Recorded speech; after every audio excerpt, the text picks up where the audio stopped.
What's up YouTube? Jeff back again from High on Android, DopeTechDaily.com. Today I'm coming at you guys with a quick vlog in the car, talking about my thoughts on the HTC 10. A couple people on Twitter seemed interested, so I figured I'd fire off some thoughts just on my way back from work for the day. About to eat some dinner, but I figured I'd give you guys some thoughts on today's phone announcement from HTC. So the first thing, let's just get right to it. The price I think is kind of high. Some people are going to say, well, it's the same price as the Galaxy S7, S7 Edge, the LG G5. It's right at $700 if you buy it unlocked from HTC. They started their pre-orders today. And while that's not a super high price for a flagship phone, I know it's premium, you get some really good specs inside the phone itself.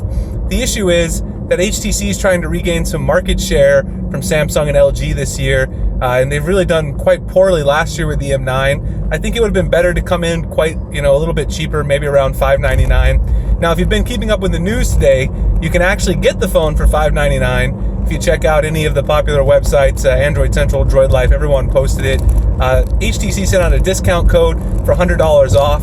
All you got to do is put in that code. I'll link it below in the description if you guys want to pick up one.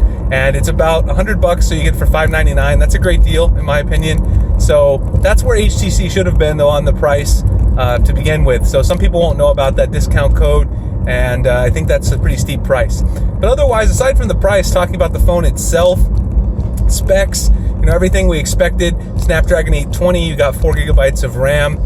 You've got USB Type-C.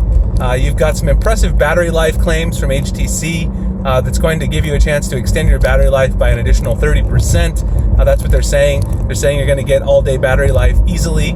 It's got 3,000 milliamp hours, so those 30% better than comparable size smart batteries in comparable smartphones. That's a pretty big claim. We'll have to put that to the test.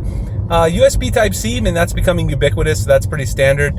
But some of the bigger improvements come with the speakers. So people were worried about the boom sound speakers. Are we going to get boom sound again? We don't get the stereo speakers on the front, but instead we get a single front firing speaker, and then we get what amounts to a subwoofer on the bottom of the phone. That's going to help you amplify your sound and help you hear it better from any direction, no matter where you're at. So I think I like the idea of what HTC did with the speaker implementation, even though we lost stereo speakers. It's going to be interesting to put it to the test, see if it's exactly what they say it is, but I definitely like the idea that they have going on with keeping boom sound around.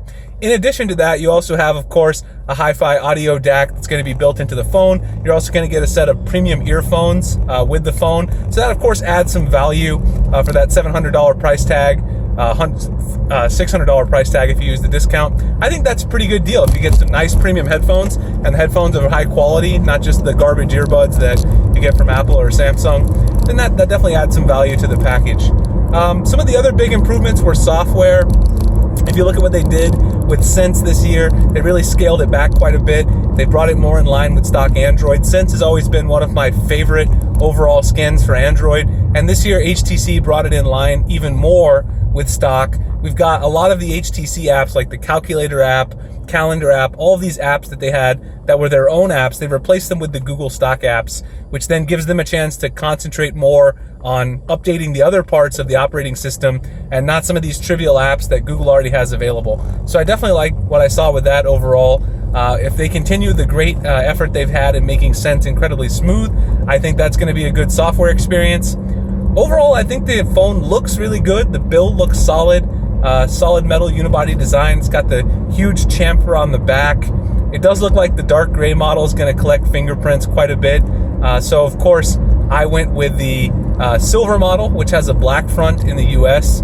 So that should look pretty good. I don't want to get fingerprints all over the back. I actually like the darker gray, but didn't go with it for that reason. So, of course, that answers the question. A lot of people ask me, am I going to get the phone? Of course I'm going to get the phone. I already pre-ordered it. If you follow me on Twitter, I was one of the first to put in the pre-orders this morning. That was before we even found out about the discount code. So I've got to get my extra $100 off because I paid $700 for the phone. But I definitely got the phone. I'm looking forward to getting it in hand. I think May is a little far off. They probably could have released it a little bit quicker to the announced date just because they're going to lose some of the hype.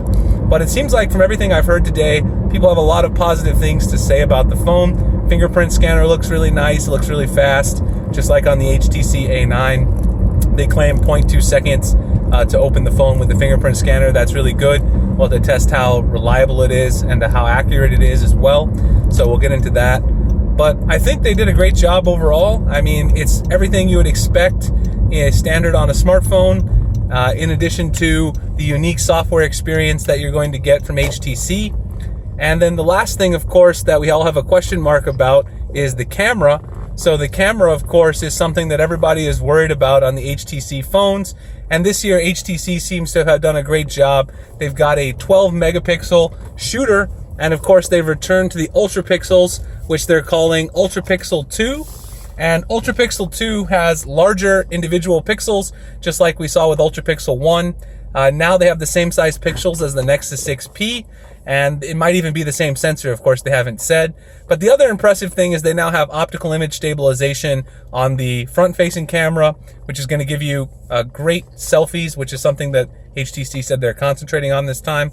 Overall, the cameras look on paper like they could be the best we've ever seen from HTC, especially the combination of having a rear camera, 12 megapixels with the larger pixels to get in more light, an f1.8 sensor, which isn't quite as bright as the S7 Edge, but has still done very well on other smartphones, and this new and improved selfie camera around front. I'm definitely really excited to check that out overall. The phone looks like a great package, so I'll have it in-house at the beginning of May.